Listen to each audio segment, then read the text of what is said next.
Whoever's the last one that wasn't back in time has to give a $5,000 offering. So we're not this good. There you go. That's how we do it at our church. That's how we do it. Yeah. Congratulations. Congratulations. See Brother Losby and write the check. Man. All right.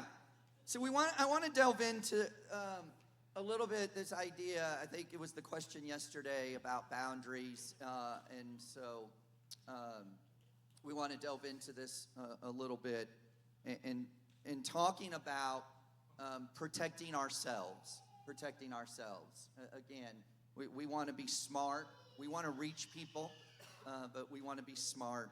And so let me give you a very simple definition of a boundary. It's the edge of appropriate behavior, right? So where am I going to draw lines of what I'm comfortable with? Everybody's different, right? Everybody's different. I just say it this way, like God was good to me when I didn't know he was even existed, right? And so I never look at any criminal and think, man, they're evil. Because, again, I really, and I hope this never comes across as bragging because I'm ashamed of how I live my life. But for the stuff I did, I could be in prison for life. But I don't even have a record, right? So people walk around me and feel safe and stuff. But most people I've met haven't done things worse than what I did. So again, what I feel comfortable with may not be what you feel comfortable with.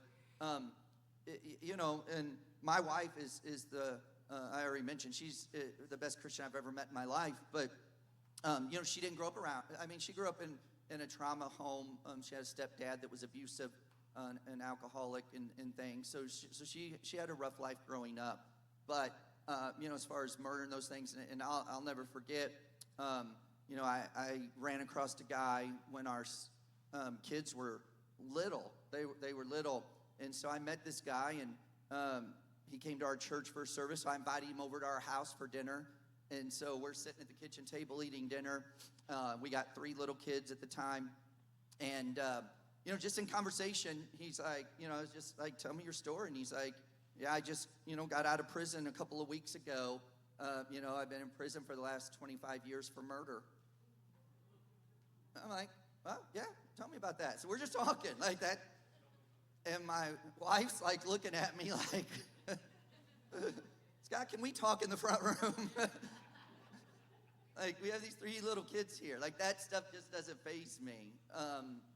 So again, we're talking about, what is the edge of appropriate behavior? Now, let me just say one thing I haven't said this week. It's incredible how many people I've met here this week that work in the behavioral health field here in Vermont. I've been told it's one of the bigger employers, I guess. But raise your hands. I've met like a number of people. I'm like, 1, 2, 3, 4. Yeah, there was a guy here, and the runner we talked. I don't know if he's here this morning, but he was a former pastor and is a psychologist or something. Yeah. Like, man, you guys brought me all the way from Missouri. Sister McAllister should be up here doing this teaching or something. I'm like, but I say that to say that's awesome to have so many apostolics. What a difference you all can make here. And so you all, let me say this. If you work in the field, then you have to know your rules based on maybe a license or a credential you hold or what, it's a balance. If you start doing this for a living, for a profession, and then you start trying to do it on the side in the faith world, you got to, somewhat balance that. And so, even for us, we have Landmark Church, and then we started our own 501c3 called Landmark Recovery. So it's a separate organization. And so all of that grant money and things that I talked about yesterday, really, we funnel most of that through Landmark Recovery to keep it away from the church a little bit. But it's all connected. All those people come into our church building, our office. Landmark Recovery is housed within our church building. It has its own door, and there's a lock so people can't get to the rest of the church. But Landmark Recovery pays rent to Landmark Church to rent that space. So and I'm president of both, right? So it's all interconnected, but we've separated them for legal purposes and things so that the government, if they want to come in and audit us, they can only audit Landmark Recovery. They don't get to see our church financials or audit our church. So we've done that intentionally. But I say that to say we've had to navigate that some. We've had to navigate that some, right? When you start talking about these boundaries and even rules and things, I'll just share, because we get government money. So in our recovery center, Landmark Recovery, we have ladies that walk in and they want us to help them make an appointment to get an abortion. Well, we don't feel comfortable doing that. So I called the state and said, look, here's the deal. Like, what's a balance we can agree on? Because again, it's government money. And so you got to help people. And so they agreed. We have 2 public computers that sit there. So we have people that come in and they'll spend 5 hours on the computer looking for jobs and stuff. It's open to the public. So they said, well, as long as they can get on that computer, find an abortion provider and make their appointment. So now if a lady comes in and says, can you help me get an abortion? All we say is, here's a free public computer that you can use, right? And we don't have to help them make the appointment or do any of that. So that's a balance that we found there or whatever. So again, I'm just saying, you have to navigate things. You have to navigate things. We're going to, and if they tried to make us do things that I really didn't feel comfortable with, we'd give the money back, right? I can't be bought off to go against God, But you've got to kind of know boundaries that work for you, that are personal use. I want to talk about these things. So I'm talking about you as a church, if we have pastors here, but I'm also talking about to individuals in this room, right?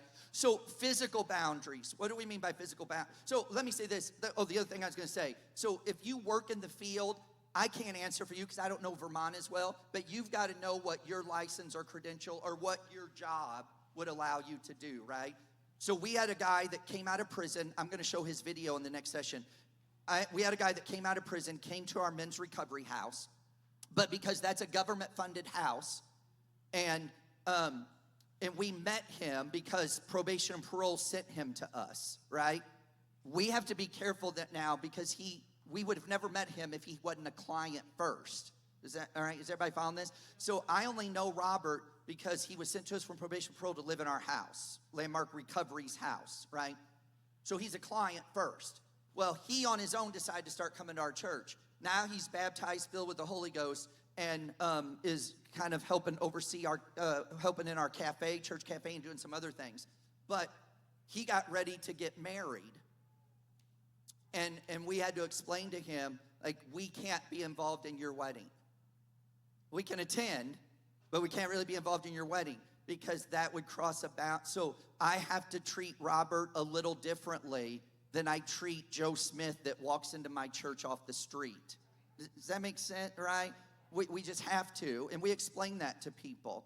So we just have to be a little careful when these people get sent to us from different places and they're mandated to come to our program. If they end up coming to our church, it works, but you just got to be we have to navigate that. So if you work in the field, that's a whole setting beyond what we could train here. But in general, let's talk about these 5 areas of boundaries. So again, physically, what do I mean by that? You've got to know what you feel comfortable with about being alone with people, all right? Having people to your house, having people even in your car,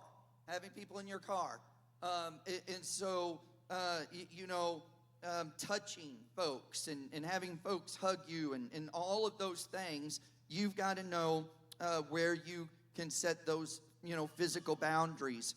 I'm pretty whatever, come on. But I don't want, my wife being alone with someone or whatever. And so, so just where do you set those? I guess to make the point or whatever, just like back as a pastor, again, I don't know how other pastors here do it, but I'm never alone with a female, ever. If a female wants to ever talk to me, then either her husband has to come with her, or if it's a single lady, my wife will be there, or my daughter will be there. Like, I never sit down and have a conversation with a lady by myself, right? I never text a lady by myself. If a lady ever texts me, then I will delete that text and respond back to her and put my wife in it, right? It's just boundaries. We set boundaries so that nothing can be questioned, all right? And so you kind of got to decide where those boundaries are. We talk about emotional boundaries. Well, what do we mean by emotional boundaries? I'm not going to throw people under the bus, obviously, but some of you have come up and shared personal stories with me. Like, of your own addiction or family members' addictions or different things. So when you start working in this arena, especially if you have that stuff in your life or in your past, you can feel connection to people. And so again, being aware. In the professional world, we call it transference and countertransference, right? And it's just sometimes I might start working with someone and I have a family member that overdosed, and this person reminds me of them. And now there starts to become I don't want to use the term, but a weird emotional attachment. We are human beings, right? And so those things can happen, especially when you're talking with someone and they're sharing their story and stuff. I will use this word. Some of those conversations can be intimate. And I don't mean sexual, but intimate conversations as people are sharing their life and stuff. And so again, kind of being aware of yourself emotionally. Why am I so over-invested in this person, right? Like there can be an unhealthy emotional investment there or whatever. I joke and say it this way to people. There is something wrong if you can't sleep at night and you're laying there just wide awake, like, oh, how can I help them? I got to do this. And they're sound asleep somewhere. Like, it's their life. They're the one that doesn't have housing, and they're sound asleep on someone's couch or whatever, and you're losing sleep over this. Does that make sense? Something's off there. Like, I'm a little too emotionally attached to this, right? I don't know if this sounds bad or not, but I could be going to Applebee's with my wife or kids and take a phone call, and that phone call be, hey, just wanted to let you know that this person you've been working with was just found dead of an overdose. Okay? I can hang up that phone and go to Applebee's and have a great time with my family. Why? Because they deserve that. They deserve that. It's not my wife and my kids' fault that this person I was working with overdosed and died. And they deserve to have a present dad and a present husband. So I can hang up that phone and I can go to Applebee's and laugh and have a great time. And then maybe later that night or the next day or whenever, when I'm by myself, I'll find time to process that, right? And make sure I'm good. But I'm not going to let someone else's life, right? At the end of the day, we don't save people, and we didn't cause that, right? Everybody gets to live their life. And if they end up dying from that overdose, I still have a good life. And here's my thing. When I'm working with you, I'm giving you everything I got trying to help you. And I don't want this to sound crass, but if I get the call that you've died of an overdose, well, I can't help you anymore. I'm going on to the next one. I'm going on to the next one. And it's not that I didn't care, but that's over. All I can do is try to help somebody else, right? And my family deserves me to be present. Does that make sense, right? So again, we got to be careful of emotional stuff. I'm going to tie material and financial together, and I think this is very important for people to hear. Me and Brother McAllister were talking about this yesterday a little bit. I want to clear something up a little bit. You know, I talked about craving doesn't happen from 9 to 5. So I said, you know, we've taught over 1,000 people anger management in Jeff City. We've taught parenting to probably 600 or more. I don't know. I've worked with, who knows, hundreds of clients. All of those people have my personal cell phone number. I mean, there are a couple of thousand people at least walking around Jeff City, still doing whatever, that have my personal cell phone number. I don't want that to scare anybody. I think in all of the years I've been doing this work, I've probably literally taken 2 phone calls that were out of the ordinary. Let me say it that way, right? But again, I'm talking to you about your boundaries with material and financial. I'll come back to you. I'm hitting on time, but so I'm not saying give out. What I was saying yesterday is I was just trying to make the point that we can't think we're going to help people and say, I'll give you this 3-hour window. Because people may be struggling at Friday night at 8 and need help right then, right? But you've got to feel comfortable. I don't always answer my phone. I don't. If I'm doing something with my family or whatever, I won't answer my phone. And there's been times where I've answered an hour or two later, and it was someone, hey, I'm in Christ, I need to talk to you. I'm not God, and I've got to have some boundaries. And hear me, not always is your crisis my crisis. Because folks will try to make every little thing of their life crisis your crisis. No, that doesn't have to happen right now. I'm going to bed. I'll call you tomorrow. Right? It's not about suicide. It's not that urgent. Everything becomes urgent to some folks. But let's talk about, because I think this is important, let's talk about helping people financially or with material things. Again, you've got to know where you're comfortable. You've got to know where you're comfortable as a church or as an individual. And I'm gonna show this slide and then tie these together. The idea of enabling.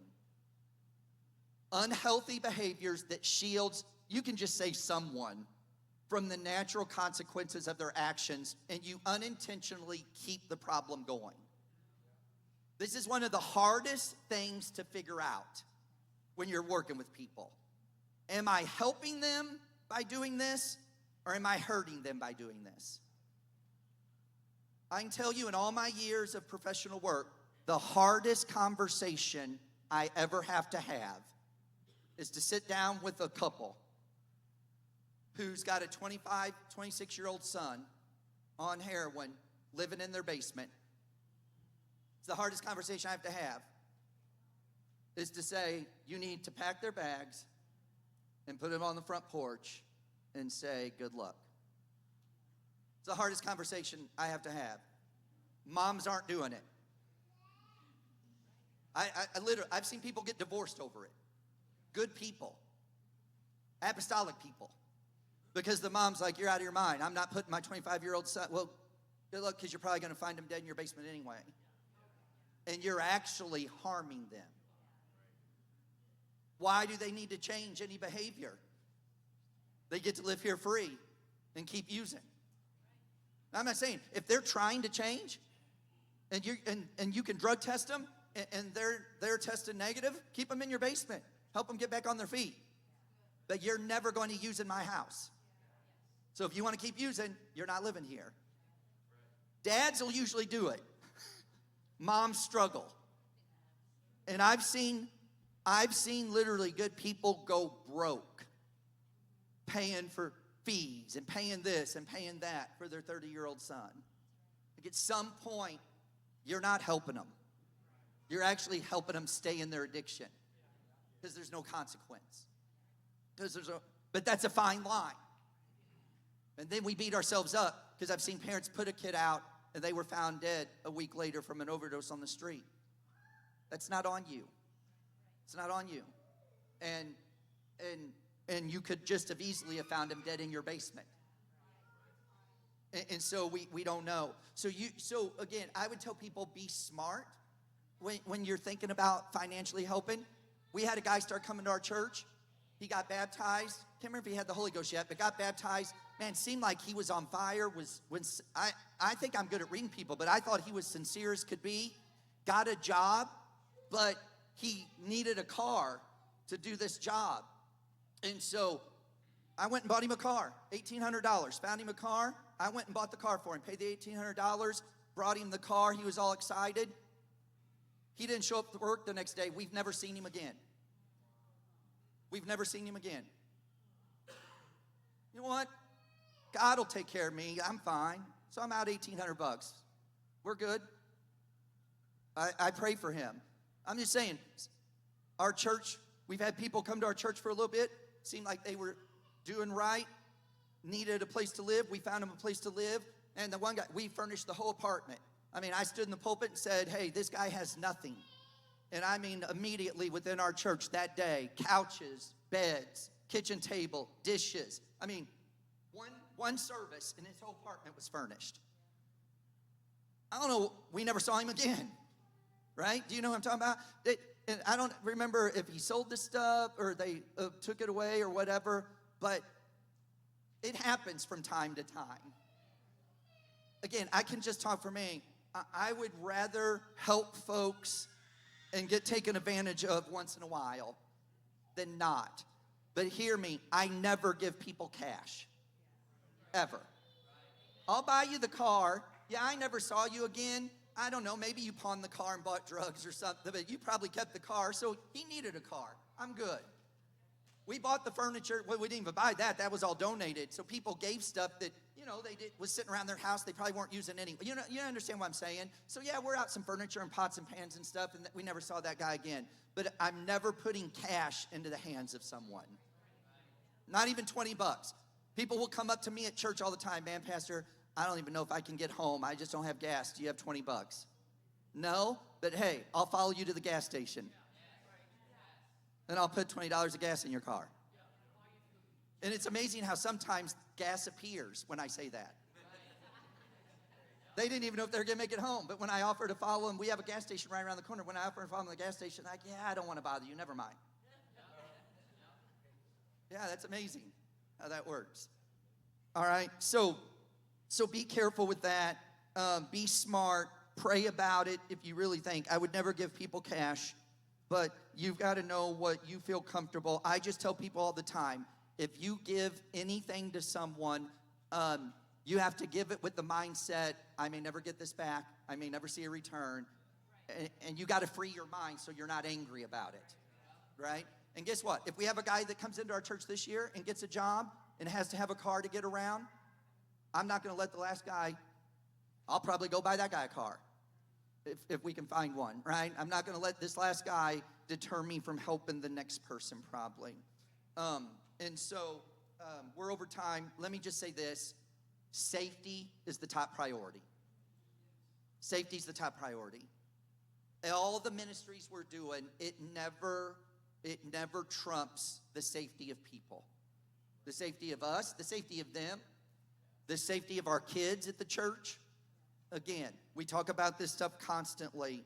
And then this last slide before our last break here, self-care. You can't help other people if you're not healthy yourself. And so ministry, just Christianity ministry, can weigh on you. It can weigh on you. And now if you add just all the Christian ministry, right? We're not just reaching people in the addiction. I don't want people to get the wrong idea.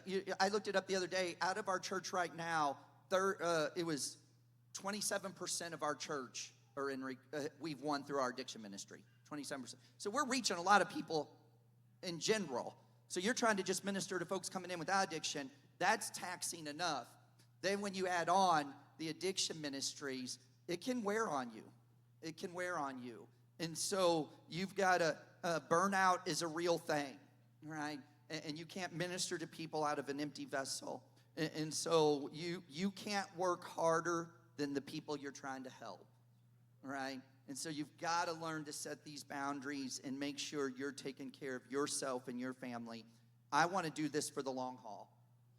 I've seen people come in and go gung-ho, but in a year or two, they're burned out, right? I'm in this for the long haul.